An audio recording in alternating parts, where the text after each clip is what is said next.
మంచిది. చిన్న ప్రార్థన చేసుకొని దేవుని వాక్య ధ్యానంలోకి మనం వెళ్దాం. స్తోత్రమునైనా మహాపరిశుద్ధమైన దేవ మీకే వందనాలు, స్తోత్రాలు. వాక్యమైన దేవ మీకు వందనాలు. ఆయా వాక్యం ద్వారా మీరు మాతో మాట్లాడి బలపరిచి దీవించి ఆశ్రయించి ప్రభువా మీ జ్ఞానంతో మమ్మల్ని మీ సహాయం మాకు దయచేసి కృపతను పొందలు చేసి మీరే మహిమ పొందమని యేసు నామములో అడుగుచున్నాము తండ్రి, ఆమేన్. కూడా మీ అందరికీ కూడా నిండు వందనాలమ్మ. ప్రతిరోజు కూడా ఈ వాక్యం ధ్యానిస్తున్నందుకు, వాక్యాన్ని వినుచున్న మీరందరూ కూడా నా నిండు వందనాలు. చాలామంది చెప్తున్నారు వాక్యాలు చాలా ఆశీర్వాదకరంగా ఉన్నాయని. మాకు ఆ వాక్యాలు అర్థం కాలేదండి, చాలా చదువుతున్నప్పుడు వింటున్నప్పుడు చాలా బాగున్నాయి అని చెప్పేసి ఆ వివరణ వస్తూ ఉండగా మాకు ఈరోజు బైబిల్ అంటే ఏంటో, వాక్యం అంటే ఏంటో మాకు అర్థమవుతుంది అని వాళ్ళు చెప్తున్నప్పుడు మేము చాలా సంతోషిస్తూ ఉన్నాం. నిన్నటి దినాన్న మనం చూసాం కదా, దేవుడు ఫరో దగ్గరికి పంపించాడు, కర్రను పాముగా చేశాడు. ఆ తర్వాత ఏటి నీళ్ళ దగ్గర పంపించాడు, నీళ్లను రక్తంగా మార్చాడు. అయినా సరే ఫరో హృదయం కఠినమైందంట. దేవుడు చెప్తున్నాడు, ముందుగానే చెప్పాడు, మోషేకి అదే మాట చెప్పి పంపించాడు.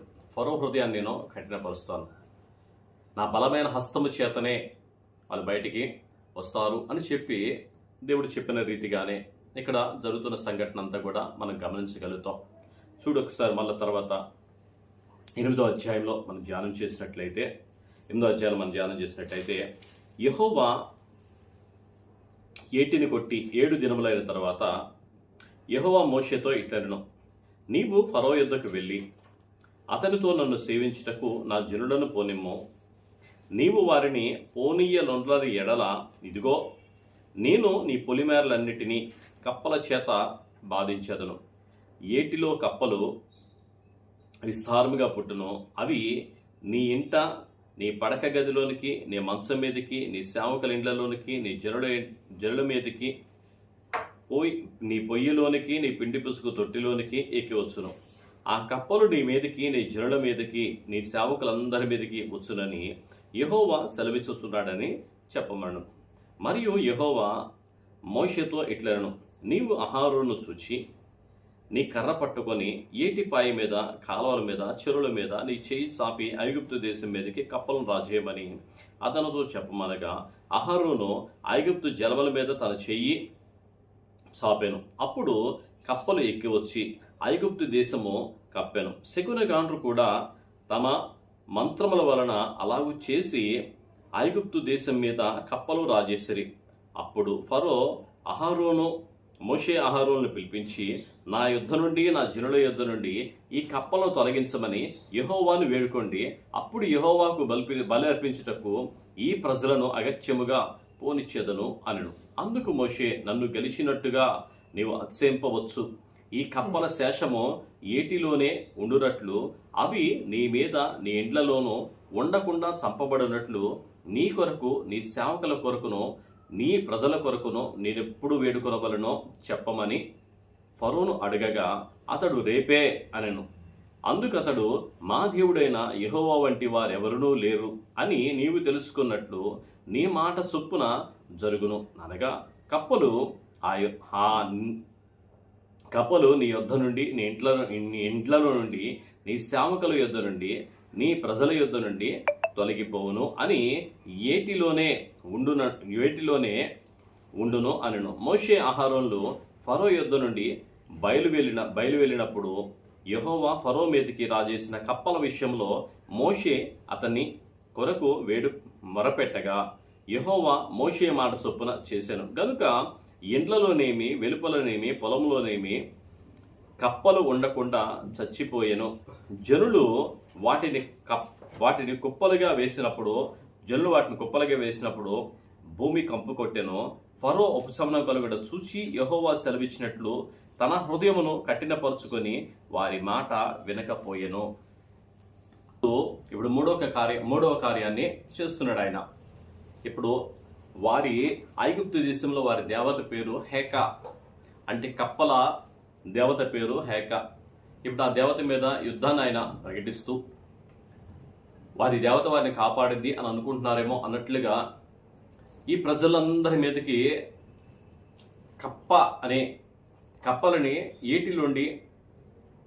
నీటిలోండి మొత్తం కూడా రాజేసినప్పుడు ఫరోకెళ్ళి చెప్పమన్నాడు ఆయన.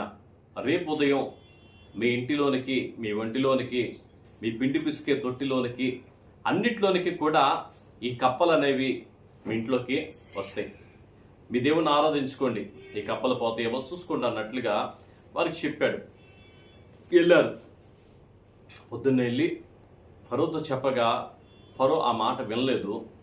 చెయ్యి చాపగా కప్పలన్నీ కూడా ఆ ఊర్లోనికి వచ్చేసినాయి. ఎక్కడ చూసినా కప్పలే, ఇంటిలో కప్పలే, మంచం మీద కప్పలే, వంట చేసుకునే పిండి పిసుకు తొట్లోనూ కప్పలే. ఎక్కడ చూసినా ఒళ్ళంతా ఇల్లంతా ఎలా చూసినా సరే కప్పలనేవి అంతా చూస్తామంటే ఎంత చిరాకంటే అంత చిరాకైంది. వాళ్ళు ఆరాధించడానికి దేవుని ఆరాధించారు, కానీ ఆ కప్ప ఇంట్లోకి వస్తే మాత్రం చిరాకు పడుతూ దాన్ని చంపేస్తూ ఉన్నారు. దాన్ని బతకడేయడం లేదు.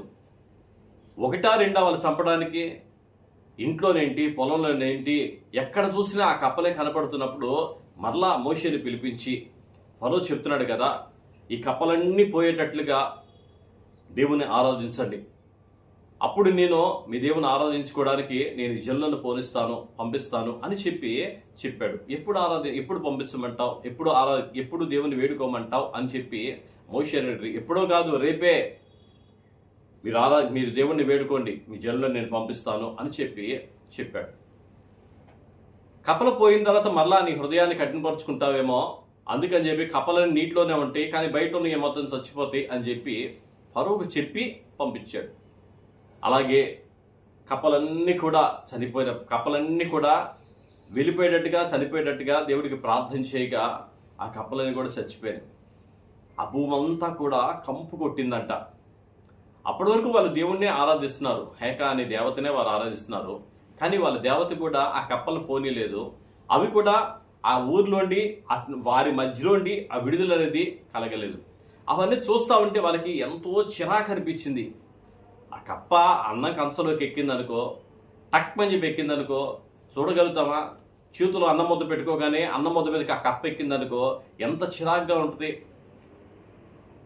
ఆరాధించడానికైతే ఆరాధిస్తున్నారు, పూజించడానికైతే పూజిస్తున్నారు, కానీ ఇంట్లోకి వచ్చినప్పుడు మాత్రం అది కష్టమైపోతుంది వాళ్ళకి. వాళ్ళు వచ్చి మరలా మోషేని పిలిపించి అడుగుతున్నారు, ఈ కప్పలన్నింటిని కూడా బయటకు తోలివేసండి, ఇవన్నీ తీసివేయండి, దేవుని వేడుకోండి అన్నప్పుడు మోషే అలాగే వాటిని అన్నిటి కూడా బయటికి తోలివేశాడు. దేవుడు చెప్పినట్లుగా దేవునికి ప్రార్థన చేశారు, అవన్నీ కూడా సరిపోయినాయి. ఆ తర్వాత నెక్స్ట్ ఇంకొక కార్యాన్ని మనం చూద్దాం. అందుకు ఫరో ఉపశమనం కలుగుట చూచి యెహోవా సెలవిచ్చినట్టు తన హృదయమును కఠినపరుచుకొని వారి మాట వినకపోయెను. అందుకు యెహోవా మోషేతో, నీవు నీ కర్ర చాపి ఈ దేశపు ధూళిని కొట్టుము, అది ఐగుప్తు దేశమంతా పేలుగునని అహరోనుతో చెప్పమనగా వారు అట్లు చేసిరి. వారు అట్లు చేయి చాపి ఆ దేశపు ధూళిని కొట్టినప్పుడు పేలు మనుషుల మీదనో జంతువుల మీదనో ఉండెను. ఐగుప్తు దేశమందంతటా ఆ దేశపు ధూళి అంతయు కూడా పేలాయను. శకునగాండ్రు కూడా అలాగే చేసి ఆ పేలను వాళ్ళు పుట్టించారు. ఆ మంత్రం చెట్లు అట్లు చేసిరి, వారు దాన్ని వల్ల కాకపోయాను. పేలు మనుషుల మీద జంతువుల మీదను ఉండగా శకునగాండ్రు ఇది దైవశక్తి అని ఫరోతో చెప్పిరి. అయితే యెహోవా చెప్పినట్లు ఫరో హృదయము కఠినమాయెను, అతడు వారి మాట వినకపోయెను. కాబట్టి యెహోవా మోషేతో, నీవు పొద్దున లేచి ఫరో ఎదుట నిలిచి, ఇదిగో అతడు ఏటి ఎద్దకు పోవును, నీవు అతని చూచి నిన్ను సేవించుటకు వారి యొద్దకు విసిగిపోయాను ఫరో యొద్దకు. కాబట్టి యెహోవా మోషేతో, నువ్వు ప్రొద్దున లేచి ఫరో దగ్గర ఏటి యొద్ద నిలుమో, ఇదిగో అతడు ఏటి యొద్దకు పోవును, నీవు అతన్ని చూచి నన్ను సేవించుటకు నా ప్రజలను పోనిమ్ము, నీవు ఈ ప్రజలను పోనీయనొల్లని ఎడల చూడుమో, నేను నీ మీదకి, నీ సేవకుల మీదకి, నీ ప్రజల మీదకి, నీ ఇండ్లలోనికి ఈగల గుంపులను పంపెదను. ఐగుప్తీయుల ఇండ్లను వారున్న ప్రదేశమును ఈగల గుంపులు నిండి ఉండును. మరియు భూలోకంలో నేనే యెహోవానని మీరు తెలుసుకున్నట్లు భూలోకంలో నేనే యెహోవానని మీరు తెలుసుకున్నట్లు ఈ కార్యం జరుగునని దేవుడు వారికి చెప్పాడు. అప్పుడు ఆ ఇండ్లలోనికి ఈగల గుంపులు వచ్చినాయి. ఐగుప్తు ఇండ్లను వారున్న ప్రదేశమును ఈగల గుంపుతో నిండి ఉండెను. మరియు భూలోకములో నేనే యెహోవానని నీవు తెలుసుకున్నట్లు ఆ దినమున నేను నా ప్రజలు నివసించుచున్న గోషేను దేశమును విరాయించెదను. అక్కడ ఈగల గుంపులు ఉండవు. నా ప్రజలను నీ ప్రజల నుండి ప్రత్యేకపరిచెదను. రేపు ఈ సూచక్రియ జరుగునని యెహోవా సెలవిచ్చినట్లు నీవు చెప్పవలను. యెహోవా అలాగు చేసెను. బాధాకరమైన ఈగల గుంపులు ఫరో ఇంటిలోనికి అతని సేవకుల ఇండ్లలోనికి ఐగుప్తు దేశం అంతటా వ్యాపించెను. ఆ దేశము ఈగల గుంపుల వలన చెడిపోయిను. అప్పుడు ఫరో మోషే అహరోనులను పిలిపించి, మీరు వెళ్ళి ఈ దేశంలో మీ దేవునికి బలి అర్పించుడని వారితో చెప్పగా. హల్లెలూయా. ఇప్పుడు దేవుడు మరలా వచ్చి వీళ్ళు చెప్తున్నాడు. దేవుడు ఫరో దగ్గరికి పంపించాడు, మోషేని పంపించి అక్కడ వారికి చెప్తున్నాడు. ఈగలన్నీ కూడా మొదటిగా వచ్చినాయి కదా, మొదటిగా వచ్చినప్పుడు పేర్లు వచ్చినాయి. పేరు వారి మీదకి రాగానే వారి ఉల్లంతా కూడా దద్దుర్లు వచ్చేసినాయి. ఉలంతా దద్దుర్లు వచ్చినప్పుడు ఆ దద్దుర్లు రావడం వల్ల, దద్దుర్లు పొక్కులు వాళ్ళకి రావడం వల్ల ఆ మత పెద్దలైన వాళ్ళు దేవుని గుళ్ళో దేవునికి వాళ్ళ యాజకత్వం చేయడానికి లేదు, దేవుని గుళ్ళో వెళ్ళడానికి వాళ్ళకి అవకాశం లేదు. వాళ్ళు ఆ ఈగల్ని అవన్నీ కూడా ఈ మోషే చేసిన ప్రతిదాన్ని కూడా వీళ్ళు చేస్తూ వస్తున్నారు. కానీ పేలు విషయంలోకి వచ్చేటప్పటికి వీళ్ళు చేయలేకపోయారు. యాజకులు ఆ ఐగుప్తు యాజకులు దాన్ని చేయలేకపోయారు. చేయనప్పుడు వాళ్ళు చెప్తున్నారు కదా, ఇది దేవుని శక్తే కానీ మరొకటి కాదు. వాళ్ళంతా దద్దులు వచ్చేసినాయి. వాళ్ళ దేవుని గుడిలో కూడా వారు వెళ్ళలేనట్లుగా, వెళ్ళడానికి అవకాశం లేనట్టుగా, వాళ్ళకి ఒంటి మీద ఏదైనా రోగం ఉంటే, ఒంటి మీద ఏదైనా పొడగానే మచ్చలు కానీ అవి ఉంటే కనుక వారి గుడిలో దేవునికి వెళ్ళి వాళ్ళు ఆరాధన చేయడానికి లేదు. అందుకని చెప్పి వీళ్ళు లోపలికి వెళ్ళడానికి అవకాశం లేదు. మళ్ళీ ఫరో దగ్గరికి వచ్చి చెప్తున్నారు అనమాట, ఇది దేవుని శక్తే కానీ మరొకటి కాదు అని అన్నప్పుడు, దేవుని ఆరాధన చేసేవాళ్ళు ఎల్లానికి లేనప్పుడు మరలా అడగాలి కదా. అక్కడ కనీసం ఫరోను పిలిపించి, మోషేని పిలిపించి ఫరో అడగను కూడా అడగలేదు. ఈ దద్దులు, ఈ ఈగలు, ఈ పేర్లను పోగొట్టమని చెప్పేసి ఇప్పుడు అడుగుతున్నాడు. మరలా చెబుతున్నాడు కదా. ఈగల గుంపు అంతా కూడా ఊరి మీదకి వచ్చినప్పుడు ఆ ఊరంతా చెడిపోయినప్పుడు, ఆ ఊరంతా కూడా మొత్తం కంపు కొడుతూ ఉండగా ఇప్పుడు మరలా పిలిచి మోషేని పిలిచి ఫరో చెబుతున్నాడు, ఆ ఈగల వలన ఎక్కడ చూసినా కప్పలు ఎలా ఉన్నాయో ఈగలు కూడా అలాగే ముక్కుల్లోకి వెళ్ళిపోతున్నాయి, నోటు తెరిస్తే నోట్లోకి వెళ్ళిపోతున్నాయి, చెవుల్లో దూరిపోతున్నాయి, కంచాల్లోనూ మంచాల్లోనూ ఎక్కడ చూసినా బుయ్యి అనే శబ్దంతో ఆ ఈగలన్నీ కూడా ఉంటూ ఉండగా ఇక్కడ అని కాదు. అయితే దేవుడు ఇక్కడ చేసింది, గోషేన్ అనే ఇశ్రాయేలు ఉండే ప్రాంతంలో ఆ ఈగల గుంపు ఏమీ లేదు, వాళ్ళు ప్రశాంతంగా ఉన్నారు. మోషే ఇక్కడ ఐగుప్తు దేశంలో మాత్రం ఆ ఈగల గుంపు విస్తారంగా ఉంటూ ఉండగా వాళ్ళ ఆ ఈగల గుంపు యొక్క బాధ తట్టుకోలేట్టుగా ఉంది. చూడు, మామిడికాయ కోసుకుని తింటున్నాం అనుకో, అప్పుడు తెలీదు పెద్ద పెద్ద ఈగలు వచ్చి అక్కడ దాని మీద వాళ్తాయి. పచ్చగా ఉండే ఈగలు ఏనాడు కనపడవు, ఎక్కడ వస్తాయో మరి, కరెక్ట్గా ఆ రోజు మాత్రం వస్తాయి.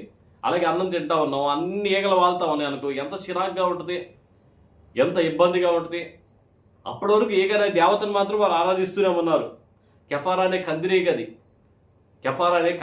దేవతను వారు ఆరాధిస్తున్నారు. ఆరాధించినప్పుడు బాగానే ఉంది, కానీ ఏకగా వచ్చి వాళ్ళ మీద ఒంటి మీద వాళ్ళప్పుడు మాత్రం వాళ్ళకి చిరాగ్గా ఉంది. ఇంటి నిండా నిండిపోయినప్పుడు మాత్రం వాళ్ళకి చిరాగ్గానే ఉంది. వాళ్ళు అంత కష్టపడుతూ ఉన్నారు. ఇప్పుడు మరలా వచ్చి ఫరో మోషేని అడుగుతున్నాడు, ఈగల గుంపు అంతా కూడా పోయేలాగా దేవుడు ప్రార్థన చేయండి, నేను మరలా మీ జల్లులో నేను పంపిస్తాను అన్నాడు. దేవుడు ఆయన హృదయాన్ని కఠినపరుస్తూనే ఉన్నాడు. ఈ ఈగల గుంపు వచ్చినా సరే ఆయన పంపించలేదు. ఎందుకనంటే దేవుడు ఎంత గొప్పవాడో, చిన్న చిన్న కార్యాలతో మనుషులు దేవునికి లోబడ్డం చాలా కష్టం. వాళ్ళ హృదయం కఠినమైపోయింది. ఫరో అంటున్నాడు కదా, యెహోవా ఎవడు ఆయన నాకు తెలియదు, కాబట్టి నేను వారిని పంపించను. ఇప్పుడు ఆయన ఎవరో తెలియాలి, ఆయన కార్యాలేంటో తెలియాలి, అప్పుడు వీళ్ళు వచ్చి దేవుణ్ణి ఆరాధించాలి. అప్పటి వరకు కూడా ఆయన తెలియందే అలా ఆరాధించడం అనేది కాదు. ఎలా తెలియాలి? ఆయన ఎంత గొప్పవాడో, ఉన్నవారి అందరికంటే కూడా ఈ భూ ప్రపంచంలో ఆయన ఎంత గొప్ప, భూమి ఆకాశాలు సృజించిన దేవుడు, సర్వ సృష్టిని కూడా సృష్టించిన దేవుడు. ఆయన చుక్క రక్తం చాలండి సర్వ ప్రపంచంలో ఉన్న నదులన్నింటిలో, సముద్రంలన్నింటిలో ఉన్న ఆ నీరు సరిపోదు, అది ఆ చుక్క రక్తం. ఎందుకని? ఆయన ప్రపంచాన్ని చేసిన దేవుడు, ప్రపంచంలో సమస్తాన్ని కూడా చేసిన దేవుడు. సూర్యుడిని చేశాడు, చంద్రుడిని చేశాడు, ఆకాశ నక్షత్రాలు చేశాడు, అన్నిటి కూడా తన నోటి మాట చేత అన్ని కనుగొనగా కానీ చేసిన దేవుడు.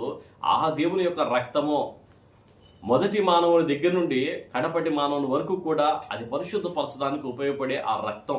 ఆ రక్తము ద్వారానే మనకి విడుదల, ఆ రక్తము ద్వారానే మనకి విమోచన, ఆ రక్తము ద్వారానే మనకి విడుదల. అందుకే దేవుడు ఆయన శరీరధారిగా వచ్చి భూమి మీద మనుషులు చేసిన ప్రతి పాపాన్ని కూడా ఆయన రక్తాన్ని చిందించి మన యొక్క పాపం నుండి విడుదల అనేది కలిగించాడు. మనం చేసిన పాపం అంతా కూడా ఆయన శరీరం మీద ఆయన వేసుకొని మనకి విడుదల అనేది కలిగించాడు. ఆ విడుదలే లేకపోతే, పాపానికి ప్రాయశ్చిత్తం లేకపోతే నీ నా గతి ఏంటి? చేసిన పాపం అనేది మన మీదే ఉంది కదా. మనం చేసిన మంచి పనులు లెక్క పెట్టుకోవడం, మా పాపం మాత్రం మర్చిపోతాం, కానీ అన్నీ కూడా లెక్క పెట్టబడే ఉంటాయి. అంత గొప్ప దేవుడు. ఇప్పుడు ఈ ఫరోకి తెలియాలి ఆ దేవుడు ఎలాంటి వాడో, ఎంత గొప్పవాడో. తనకున్న అహంకారం అలాంటిది, తనకున్న గర్వం అలాంటిది, ఆయనకున్న రాజసింహాసనం అలాంటిది. అన్నీ కూడా దేవుడిస్తేనే వచ్చినాయి, దేవుడు ఒకటి ఎవరికి ఏమి రాలేదు. ఆ వచ్చిన దాన్ని బట్టి దేవుని స్తుతించాలి, దేవునికి లోబడాలి, దేవుని ఆత్మ చేత నడిపింపబడాలి. తనకు వచ్చిన స్థితిని బట్టి గర్వించడం అనేది మంచిది కాదు.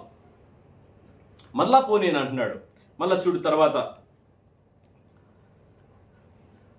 మోషే అప్పుడు ఫరో మోషే ఆహారాలను పిలిపించి, మీరు వెళ్ళి ఈ దేశంలో నుండి ఈ దేశంలో మీ దేవునికి బలి అర్పించుడని వారితో చెప్పగా, మోషే అట్లు తగదు, మా దేవుడైన యెహోవాకు మేము అర్పించవలసిన బలి ఐగుప్తులకు హేయం. ఇదిగో మేము ఐగుప్తులకు హేయమైన బలిని వారి కనుల ఎదుట అర్పించిన ఎడల వారు మమ్మను రాళ్లతో కొట్టి చంపుదురు కదా. మేము అరణ్యంలోనికి 3 దినములంత ప్రయాణం దూరం పోయి మా దేవుడైన యెహోవా మాకు సెలవిచ్చినట్లు ఆయనకు బలి అర్పించుదుమో అనెను. అందుకు ఫరో, మీరు అరణ్యములో మీ దేవుడైన యెహోవాకు బలి అర్పించుటకు మిమ్మల్ని పోనిచ్చేదను, కానీ దూరం పోవద్దు, మరియు నా కొరకు వేడుకొనిడి అనెను. అందుకు మోషే, నేను మీ యొద్ద నుండి వెళ్ళి రేపు ఈగల గుంపును ఫరో యొద్ద నుండి, అతని సేవకుల యొద్ద నుండి, అతని జనుల యొద్ద నుండి తొలగిపోయినట్లు యెహోవాను వేడుకొందును. కానీ యెహోవాకు బలర్పించుటకు ఫరో జనులను పోనీయక ఇకను వంచన చేయకూడదని చెప్పి ఫరో యొద్ద నుండి బయలు వెళ్ళి యెహోవాను వేడుకొనెను. యెహోవా మోషే మాట చొప్పున చేయగా ఈగల గుంపులు ఫరో యొద్ద నుండి, అతని సేవకుల యొద్ద నుండి, అతని ప్రజల యొద్ద నుండి తొలగిపోయిను, ఒక్కటైనను నిలవలేదు. అయితే ఫరో ఆ సమయమున కూడా తన హృదయమును కఠినపరుచుకొని జనులను పోనీయ నొల్లడాయను. హల్లెలూయా. ఇప్పుడు ఫరో చెప్తున్నాడు కదా, నేను మీ దేవుడిని పంపిస్తా, కానీ మీరు ఎక్కువ దూరం వెళ్ళకూడదు. ఇంకోటి ఏంటంట, మీరు ఐగుప్తులోనే ఆరాధన మీరు చేసుకోండి. మీ దేవుని ఆరాధించడానికి మీరు ఐగుప్తులోనే ఇక్కడే ఉండి ఆరాధన చేసుకొని ఇక్కడ నుండి ఎక్కువ దూరం వెళ్ళొద్దు అని చెప్పేసి చెప్తున్నాడు. అంటే ఎలా చెప్తున్నాడంటే, ఆయన విధానంలో తాగేవాడు తాగొచ్చు, తాగుతూ దేవుని ఆరాధన చేయొచ్చు, తిరిగేవాడు తిరగొచ్చు, తిరుగుతూ ఆరాధన చేసుకోవచ్చు, వ్యభిచారం చేసేవాడు వ్యభిచారం చేసుకోవచ్చు, వ్యభిచారం చేస్తూ దేవునికి ఆరాధన చేసుకోవచ్చు. నీ ఇష్టానుసారంగా నువ్వుండి దేవునికి ఆరాధన చేసుకోవచ్చు అని చెప్పేసి ఫరో అక్కడ చెప్తున్నాడు. సాతాను గారు కూడా అదే చెప్పేది కదా, దేవుని ఎలా ఆరాధిస్తే ఏమైంది, దేవుని గుడికి వెళ్ళడమే కదా కావాల్సింది, ఆదివారం వెళ్ళి ఆదివారం రా, ఆదివారం అక్కడ సరిపోద్ది కదా, నువ్వు ఎలా ఉంటే ఉంది, నువ్వు బ్రతకొద్దా, నువ్వు తినొద్దా, నువ్వు ఉండొద్దా, నువ్వు వీటి వల్లే కదా నువ్వు బ్రతికేది, నువ్వు దొంగతనం చేస్తావు, దొంగతనం చేసాకే నువ్వు బ్రతికేది, అవి మానైతే అలాగా నువ్వు వ్యభిచారం చేస్తున్నావు, వ్యభిచారం చేసాక నీ పిల్లలు పోషించేది అవి మానేస్తే ఎలాగా? నువ్వు తాగపోతే ఎలాగా? నీ కిడ్నీలు పాడైపోతాయి, నీ లివర్లు పాడైపోతాయి, ఒక్కసారిగా మానేస్తే ఎలాగా? ఇవన్నీ కూడా ఎవరు చెప్తారు? ఫరో చెప్తున్నాడు అక్కడ, ఎక్కువ దూరం వెళ్ళొద్దు, మీరు ఎక్కడే ఉండి ఆరాధన చేసుకోండి.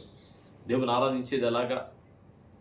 నేను పరిశుద్ధుడు కనుక మీరును పరిశుద్ధంగా జీవించండి. ఆయన పరిశుద్ధమైన ఆరాధన కావాలి. మన హృదయం అంతా కూడా ఆయన సింహాసనంగా మారాలి. ఆ సింహాసనం మీద ఆయన వచ్చి కూర్చుండగా మనం ఎలా అర్పించాలి? మనలో ఉన్న ప్రతి పాపమును కూడా బలిపీఠం మీద మనం కాల్చివేయడానికి మన హృదయాన్ని సమర్పించాలి. అక్కడ దేవుని ఆరాధించే ఆరాధన ఎంత మనసారా ఆరాధించాలి, ఎంత యథార్థంగా ఆరాధించాలి. ఫరో అంటున్నాడు కదా, మీరు ఎక్కువ దూరం వెళ్ళొద్దు అంటే వాక్యాన్ని కూడా తెలుసుకోవడం వారికి ఇష్టం ఉండదు, వాక్యం లోతు కూడా వారికి అర్థం కాకూడదు. దేవుని యొక్క పరిశుద్ధమైన జ్ఞానం, దేవుని యొక్క హృదయపూర్వకమైన జ్ఞానం, ఆయన ఏమై ఉన్నాడో తెలిస్తేనే కదా ఫరోకి తెలియజేస్తున్నాడు. మరి మనం తెలుసుకోవడం అవసరం లేదా? దేవుని ఆరాధిస్తాం, మనం ఎంతగా ఆరాధించాలి, ఆయన ఎంత అయి ఉన్నాడు, ఏమై ఉన్నాడు మనమే తెలుసుకోవాలిగా. ఫరోకి ఆయన తెలియజేస్తాం, మనం ఎలా ఉండాలి? దేవుని ఆరాధిస్తాం, మనం దేవునికి ఎంతగా లోబడి ఉండాలి, దేవుని ఆత్మచేత మనం ఎంతగా నింపబడి ఉండాలి, మన ప్రాణాత్మ శరీరాల్ని ప్రభువుకి అర్పించాలి కదా. అలా అర్పించే దేవునికి ఆరాధన చేయాలి కదా. యథార్థమైన మనసారా దేవుని ఆరాధన చేయాలి కదా. తాగేవాడు తాగుతూ ఉండకూడదు, తిరిగేవాడు తిరుగుతూ ఉండకూడదు, వ్యభిచారం చేసేలా ఉండకూడదు, అబద్ధాలాడుతూ దేవునికి ఆరాధన చేయకూడదు, మోసం చేసేవాడు మోసం చేస్తూ దేవునికి ఆరాధన చేయకూడదు, లంచాలు తీసుకుంటూ ఆరాధన చేయకూడదు. ఒకానొక రోజు వచ్చారు, యోహాను దగ్గరికి వచ్చి అందరూ కూడా మారుమనసు పొంది బాప్తిసం పొందుతూ ఉంటే ప్రధాన యాజకులు వచ్చారు, శాస్త్రులు వచ్చారు, సైనికులు వచ్చారు, అక్కడ ఉండే జనులందరూ కూడా వచ్చారు. అయ్యా, మేము ఎలా బ్రతకాలి, మేము ఎలా జీవించాలి, ప్రభుత్వం మేము ఎలా ఉండాలంటే అని చెప్తున్నాడు. సైనికులు చెప్పాడు, లంచం తీసుకోవద్దు, తప్పుడు కేసులు వారి మీద పెట్టొద్దు, అన్యాయం చేయొద్దు. దేవుడు కోరుకునేది అదే. మనం ప్రభువుని ఆరాధిస్తామంటే మనసారా హృదయపూర్వకంగా ఆరాధించాలి. మనసారా హృదయపూర్వకంగా దేవుని ఆరాధించే ఆరాధన మనలో ఏ పాపం లేకుండా పరిశుద్ధంగా దేవుణ్ణి ఆరాధించాలి. దేవుడు కోరుకునేది అదే. మన శరీరంలో సజీవ యాగము గారికి సమర్పించాలి. ఈ శరీరం ఉండగానే దేవుణ్ణి అర్పించాలి. అటువంటి అర్పణ కలిగిన జీవితాన్ని దేవుడు కోరుకుంటున్నాడు. సగం లోకం సగం దేవుడు అంటే దేవుడు ఒప్పుకోడు. సగం పాపంలో బ్రతుకుతాను, ఆదివారం రాగానే మంచిగా పరిశుద్ధంగా నేను వచ్చేస్తాను అంటే కుదరదు. దేవుడు అటువంటి దాన్ని ఆయన యాక్సెప్ట్ చేయడు, ఆయన స్వీకరించడు. దానివల్ల నీకు కూడా ఏ ఉపయోగం కూడా ఉండదు. నువ్వు ఇంకా ఫరో చేతుల్లో ఉన్నట్టే, నువ్వు ఇంకా లోకం చేతుల్లో ఉన్నట్టే. దేవుడు చెప్తున్నాడు, మనసారా ఆయన్ని ఆరాధించండి, హృదయపూర్వకంగా ఆయన్ని ఆరాధించండి. అలా హృదయపూర్వకంగా ఆరాధిస్తూ ఉన్నప్పుడు ఆయన ప్రతి చీకటి నుండి కూడా ఆయన ప్రకాశమైన వెలుగును మమ్మల్ని తీసుకొని వస్తాడు. మనల్ని తీసుకొని వచ్చి ఆ దివ్యమైన తేజస్సు కలిగిన ఆ పరలోక రాజ్యాన్ని ఈ భూమి మీద అనుభవించేలాగా, ఈ భూమి మీదే దాన్ని ఆస్వాదించేలాగా దేవుడు మనకు చేస్తాడు. ఇదంతా లోకానికి కష్టంగా ఉంటుంది. లంచగొడ్లు మానేస్తే, నీతి అనేది పోతే లోకం కష్టంగా ఉంటుంది. ఎలా బ్రతికినా పర్లేదు, వాళ్ళకి ఏం చేసినా పర్వాలేదు. ఇప్పుడు మందే మానేశాడు అనుకోండి, మందు మానేసి దేవుని ఆరాధించాలి. మందు మానేసి దేవుని ఆరాధిస్తే మరి వైన్ షాపుల ద్వారానే అసలు ప్రభుత్వాలే నడుస్తున్నాయి. వైన్ షాపుల ద్వారానే ప్రభుత్వాలు నడుస్తాయి. వాళ్ళు ఏమైపోతారు? ఎప్పుడు సినిమాలు చూస్తూ దేవుని ఆరాధించకూడదు, మరి సినిమాల మీద కోట్ల వ్యాపారం జరుగుతూ ఉంది. మరి వాళ్ళు ఏమైపోతారు? మరి వాళ్ళు ఏం చెప్తారు? అందుకే చెప్తున్నాడు ఫరో, మీరు అలా వెళ్ళొద్దు. అది వాళ్ళకి అది ఆ కష్టం, కానీ దేవునికైతే అది ఇష్టం. మరి దేవుని ఇష్టపడేలా ఉండాలా, వాళ్ళు ఇష్టపడేలా ఉండాలా. దేవుడు మెచ్చుకునేట్లు మనం ఉన్నట్లయితే సదాకాలం కూడా దేవుడితోనే ఉంటాం. దేవుడు మనల్ని ఆయన కృపలో మనల్ని భద్రపరుస్తాడు. దేవుడి మాటలు దీవించి ఆశీర్వదించును గాక. ఆయన కృప మనకి తోడుగా ఉండను గాక. ప్రార్థన చేసుకుందాం. స్తోత్రం నాయన, మహాపరిశుద్ధుడు అయిన దేవ, మీకే వందనాలు, స్తోత్రాలు. మహోన్నతుడ, మహాగణుడ, గొప్పవాడ, మీకు స్తోత్రాలు చేసిన మీరే మహిమ పొందండి ప్రభువా. వాక్యం ద్వారా అనేక విషయాలు మీరు మాతో మాట్లాడుతున్నారు తండ్రి. మీకు స్తోత్రం నాయన. వాక్యమైన దేవుడు నీవే ప్రభువా. మీ కృపలో దయలో జ్ఞాపకం చేసుకుని మీరే మహిమ పొందమని మీ సన్నిధి ఆత్మ తోడుగా ఉంచి సహాయం చేసి తండ్రి, వాక్యాన్ని అందరైతే వినుచున్నారో వారందరి హృదయాలు కూడా మీరు తెరిచిన ఆయన యథార్థంగా పరిశుద్ధమైన ఆరాధన ఆయన మీకు చేయడానికి మీ కృప చూపి నడిపించి సహాయం తెచ్చేవారు. మీ సన్నిధి మాకు తోడుగా ఉంచి మీరే మహిమ పొందమని మీ దీవెనతో నింపి అయా విజ్ఞానముతో మమ్మల్ని నింపి మిమ్మల్ని స్తుతించడానికి మాకు గొప్ప భాగ్యము దయచేయమని యేసునామములో అడిగి వేడుకొనిచున్నాం తండ్రి. ఆమేన్, ఆమేన్, ఆమేన్. అందరికీ కూడా వందనాలమ్మా.